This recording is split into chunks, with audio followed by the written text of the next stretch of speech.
What's up, y'all? Joe the Trucker, man. Down here in Mississippi. Came back from Texas, man. I had two drops in Arkansas. Coming from South Carolina. Two drops in Arkansas. Got them two drops off the same day. I ain't know Arkansas even had mountains, man. I was in like a little mountain up there. Dropped them two loads off. Then my last drop was in Red Rock, Texas. Forgive me, man. I'm a little tired, man. Been rolling since about 4 this morning. Took me a hot shower. Got me something to eat at this TA. I'm in Meridian, Mississippi. I think that's how you say it. Try to get to the pilot, man, because I got a lot of pilot points. I got a lot of damn near shower power. Shower power is when you buy so much fuel from Pilot and get free showers for the rest of the month. I'm like 8 gallons away from it. And I'm like a little under quarter tank to empty. So I was going to go ahead and get gas, get the shower power, park my truck there at the Pilot right down the road, maybe 10 miles. And, but man, I went in there, man, and it was like a truck in front of me trying to turn in. I was behind him, another truck was behind me.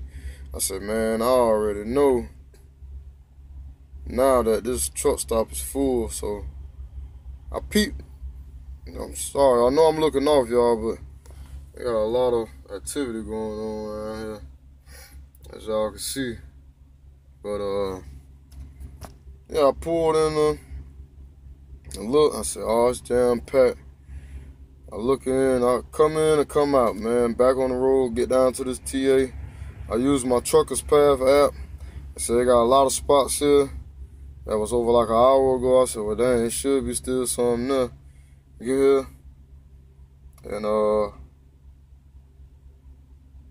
I get here and park my truck. Ran that thing down to maybe 6 minutes, 6 or 7 minutes, man.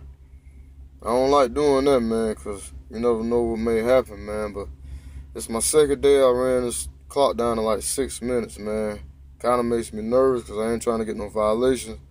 Because I got 4 violations altogether as I first started. My second week, I got one in Atlanta. Thought I could drive through Atlanta, and not knowing Atlanta traffic was going to be that way. And the time frame I was in, got a violation my second week driving solo. And got another violation at a shipper because it took forever to load me.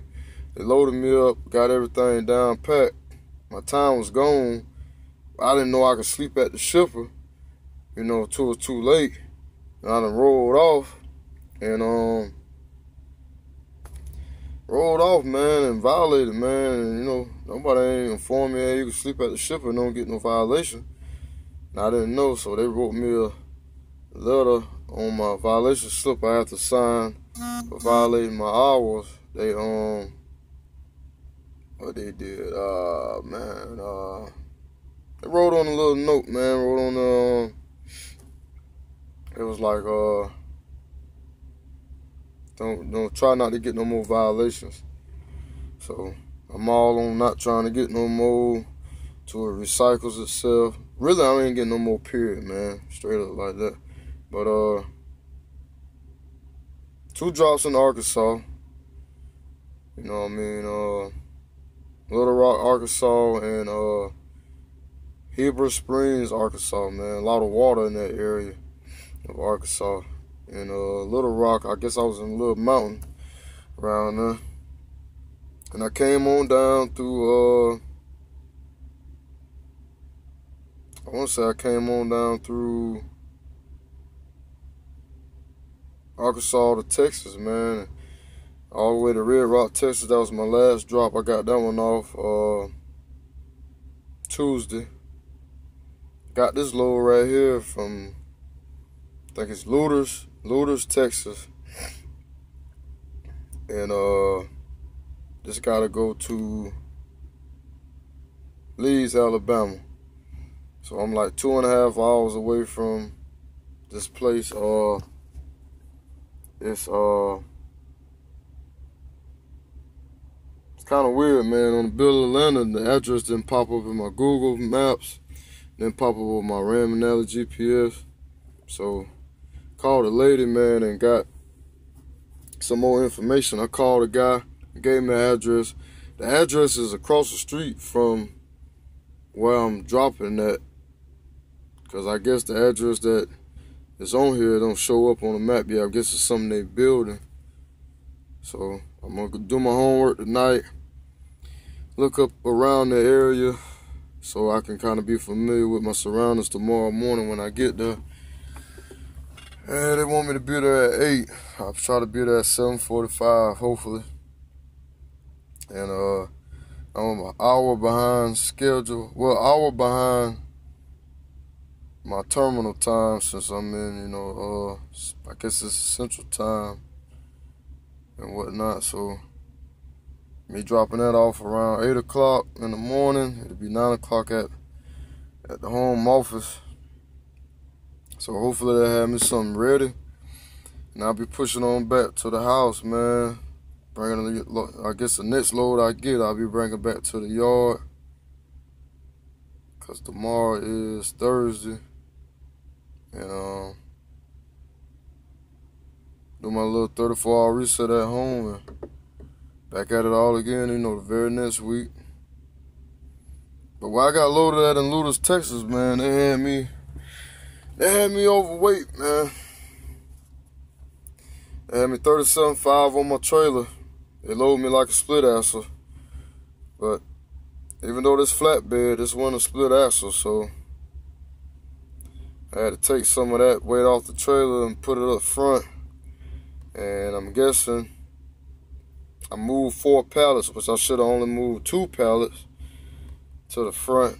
And that didn't do me no good. I had to take all the straps off, edge protectors off, get them to move it. Then before I know it, my 11 and 14 hour clock was running together, so my time was running out on that like 2.5 hours. And before I knew it started ticking. So when that started ticking, man, I get nervous a little bit, man, because I say, now I'm pressed for time. And it was already around like going on 5 o'clock, so I definitely wasn't trying to be in 5 o'clock traffic on 20 in Texas, man. I mean, then you gotta try to scuffle and fight for parking space. I mean, because the day before that, when I got off of my last load in, was it Red Rock? Yeah, Red Rock, Texas. No, I didn't get off that load till that next morning. But, yeah,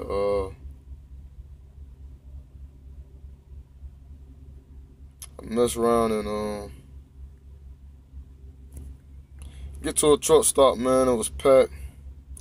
I had to press on down the road. I got to a rest area, and rest area was jam packed, man. People lined up all on the sides. It looked full, man. I didn't know where else I was gonna go, man. And I mean, lucky me, man. Dude flagged me down there.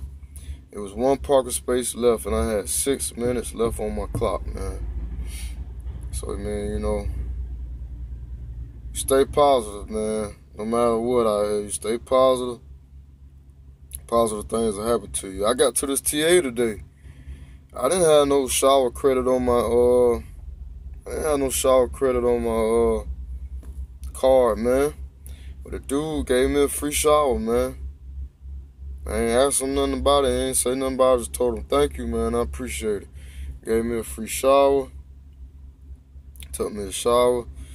Got me a nice steak burger with fries, which cost me $14, man. Like, get y'all a cooler, man. Get you a cooler, a fridge, an inverter, microwave, whatever, man. Save your money out here on the road, man.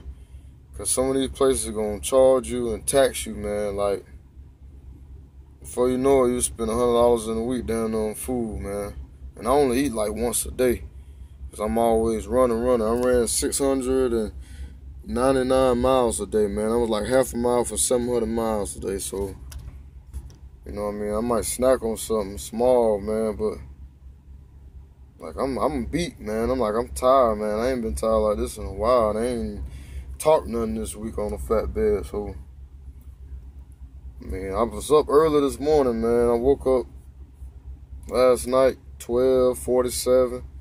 Again, maybe like 2:49. I woke up again. It was, really time to get up then. I woke up around like 4 o'clock.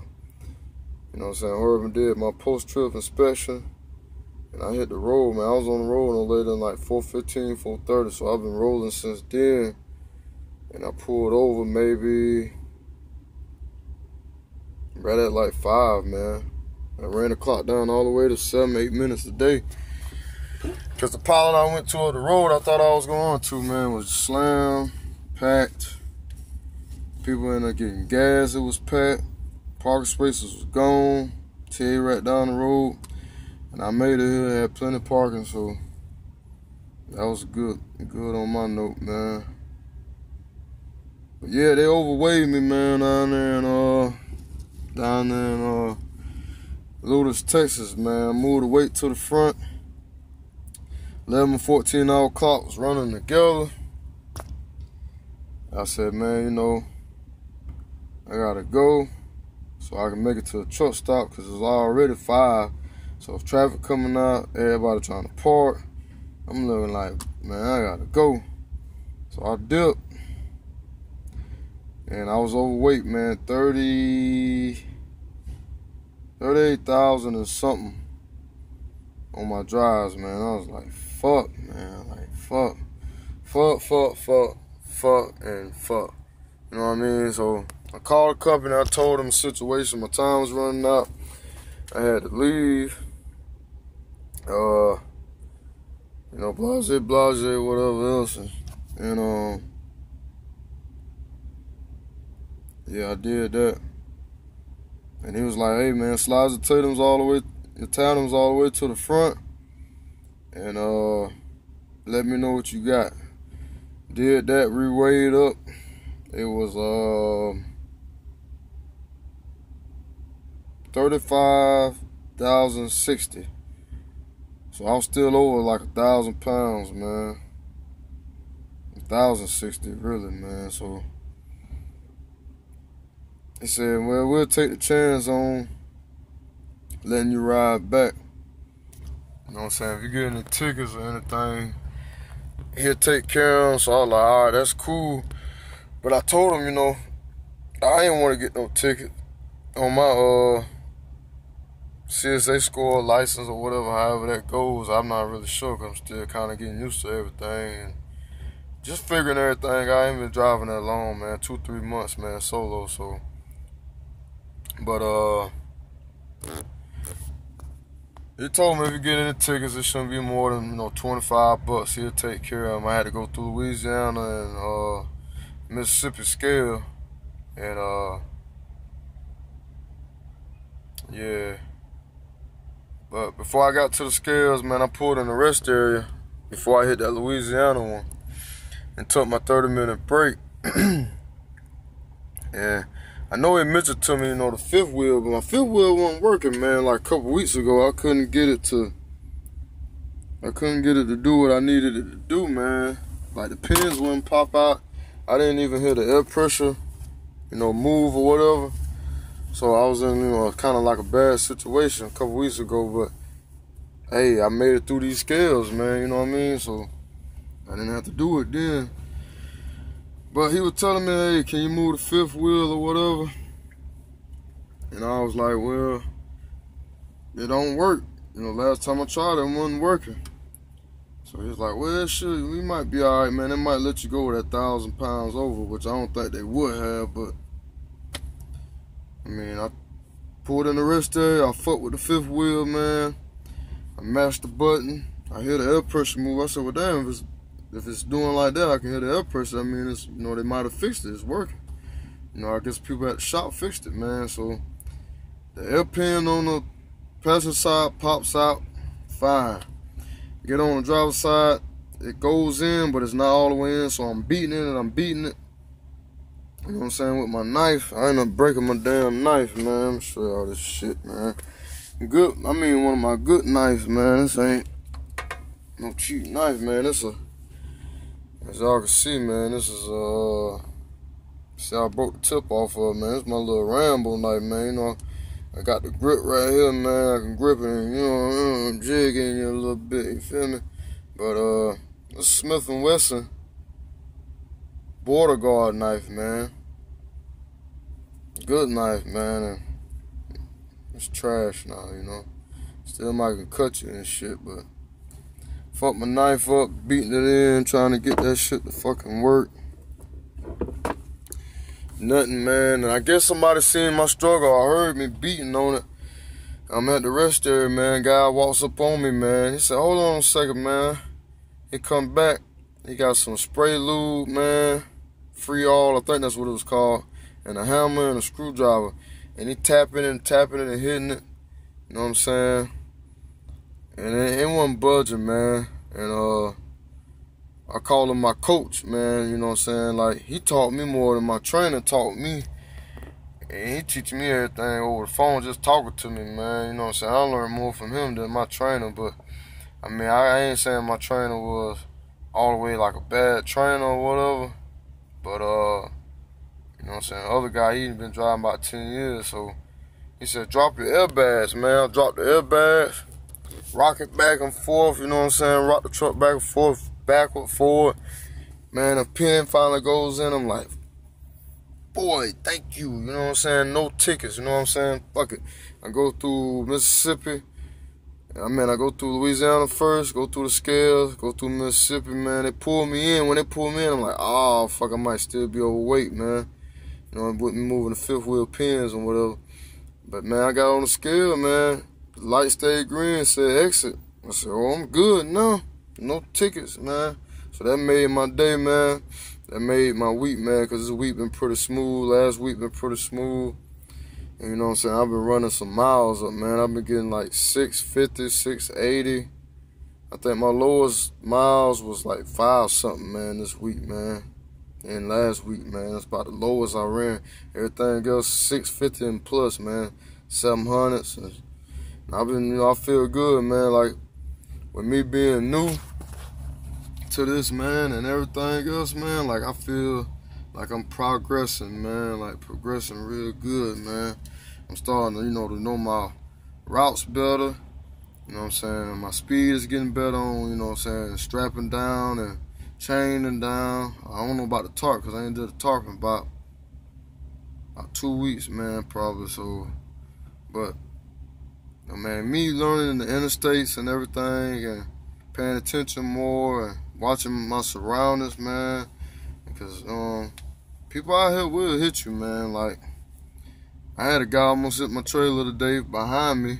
I looked in the mirror, he was like right on my damn trailer, man. Like, almost nipped me. You know what I mean? I seen her coming through Alabama, going to Texas, man. I had seen a tractor, nose facing the ditch, man. You know what I mean? I don't know what the trailer was. I don't know if he had one, but I mean, it wasn't raining, it wasn't snowing. Like, perfect weather conditions, just regular, man. And I don't know if he fell asleep on the wheel, man, but I mean, anything can happen to you out here, man. Just be on your P's and Q's. Watch your mirrors, watch in front of you, behind you, or sides of you. Police are everywhere, man. Like, every state I've been in this week, police and troopers are out, man. I don't know if it's quarter time or what, man, but they are out. Do the speed limit. You know what I'm saying? Pay attention to them signs, because if you thinking that thing's still 70 and then drop down to 60, you finna get a ticket, man. Like, I got off a week or two ago with getting a no registration ticket. Then I could have got a speeding ticket. It would have been, I think, 12 or 15 over the limit, man, because I missed the 45 sign that the speed dropped from 55 to 45. And I seen the 35 one, and I was shifting down to 9th gear, finna hit the 8th gear, and right when I looked up and I said, damn, those like the police. And he was in an all-black Charger, man. Tent dark, sitting between two cars. You wouldn't even think nobody was in it. But I said, damn, I'm like the police. Right when I said they jumped out on me, man. But he gave me an option. He said he give truckers the option. That's how you know he's sitting there getting more truckers by the hour, probably, because speed trap right there, man. The town was real small in Allendale, Fairfax, man. So be careful out here, y'all, man. I mean, don't mess your license up, man. That's your golden ticket, man. Like the Willy Wonka factory, man. That CDL is good. Your CSA score, you want to try to keep that as good, man. Don't get no violations. Don't get no speeding tickets, man. I mean, I know it's hard out here. You be trying to get where you gotta go, but if you can keep your license good, that's a #1 golden rule, man. And that's your golden ticket and get you anywhere you want to be at, man. Especially when you get that year experience under your belt, man. So do your best at trying to keep your license straight, man. So you know what I'm saying. Do that, cause hey, that officer could have gave me that speeding ticket. Would have been 4 points off my license, man. 4 points, man. But you know, he gave me that option, no registration ticket. It was like $232, man. I was like, well, you know, it's part of the game, you know what I mean? So I'm gonna go and pay it. And you know what I mean? It could have been worse, man, but I'm gonna go and pay that. But just be safe, man. But yeah, man, I'm happy, man. I fixed that fifth wheel, man. You know, with the guy that helped me. Salute to you, man. Dude named Jeff, man. Helped me out with that, man. And my coach on the phone, I call him my coach, man. I don't like calling them trainers, man. My coach. You know what I mean? Change the game, man. Ain't got to get no tickets, you know, no overweight tickets, man. So I'm learning a lot of things, man. You know, even when you got the Tatum slid all the way up, backing up, that thing turns and cuts faster, man. I was kind of having trouble at first because I'm used to them being to the back. Back up pretty more easier. Backing up used to be real bad in the beginning, but I'm getting a whole lot better, man. I'm running more miles up. Last week I got off 4 drops in one day, man, in Texas, man. I felt good about myself, man, you know what I'm saying? And whatnot, but invest in y'all a cooler, a fridge, a microwave, a power inverter. Save y'all some money on the road from, you know, buying this food and, you know what I'm saying? Unless you're just hungry and like to eat out all the time, but man, you spend $100 quick, man. So thought I'd throw that in there. You know what I mean? I'm going to Leeds, Alabama in the morning, 2.5 hours away. Get this off. Hoping my company got my next load ready for me tomorrow morning. Push back to the yard, man. I'm gonna do my homework now, see what this place look like. Do my paperwork, meditate, you know, listen to a little music, man. Straighten up my little house, man, as I call it, man. House on wheels. And y'all be good, man. Peace, love, and blessings. Every day a new lesson. Joe the Trucker. Y'all be safe. Over and out, man.